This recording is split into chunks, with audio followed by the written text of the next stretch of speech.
એક બાદ ફરીથી આપનું સ્વાગત છે। આગળ વધીએ, મોટા સમાચાર સામે આવી રહ્યા છે। પાટીદાર અનામત આંદોલન સમયે થયેલા કેસનો મામલો। વિરમગામના ધારાસભ્ય હાર્દિક પટેલને મોટી રાહત મળી છે। જી હા, 2018માં દાખલ કેસને પરત ખેંચવાની રાજ્ય સરકારે તૈયારી બતાવી છે।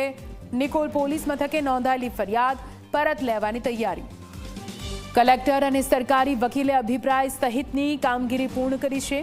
ગ્રામ્ય કોર્ટમાં હાર્દિક પટેલ અને ગીતા પટેલ સહિતના આગેવાનો સામે ચાલી રહી છે ટ્રાયલ। અગાઉ કોર્ટે હાર્દિક પટેલ સામે વોરંટ કર્યું હતું જાહેર।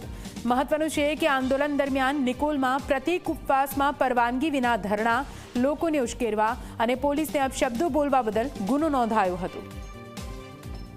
વધુ માહિતી સાથે સંવાદદાતા દર્શલ જોડાઈ ગયા છે।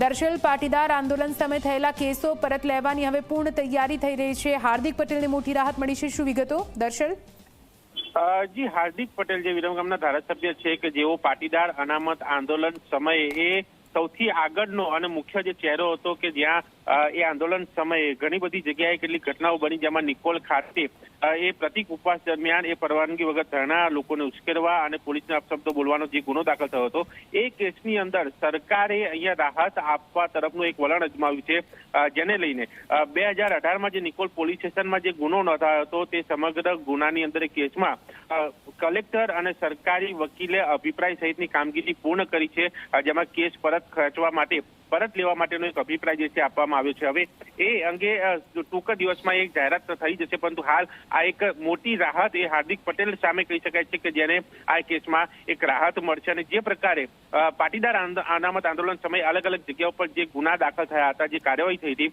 તેમાં એક બાદ એક આ હાર્દિક પટેલને જે રાહત મળી રહી છે, તેમાં આ એક વધુ એક રાહત જે છે અહીંયા મળતી દેખાઈ રહી છે। અને ખાસ જે પ્રકારનો આખો કેસ હતો કે જેમાં ગ્રામ્ય કોર્ટમાં આ જે ટ્રાયલ ચાલી રહી છે તે સમય દરમિયાન આ જે એક વાત સામે આવી છે અને તેની અંદર આ રાજ્ય સરકારે જ્યારે અભિપ્રાય આપ્યો છે, તેમાં આગામી દિવસમાં ટૂંક દિવસમાં આ નિર્ણય જે છે એક જોવા મળી શકે છે। બિલકુલથી દર્શલ, પૂરી માહિતી માટે આભાર।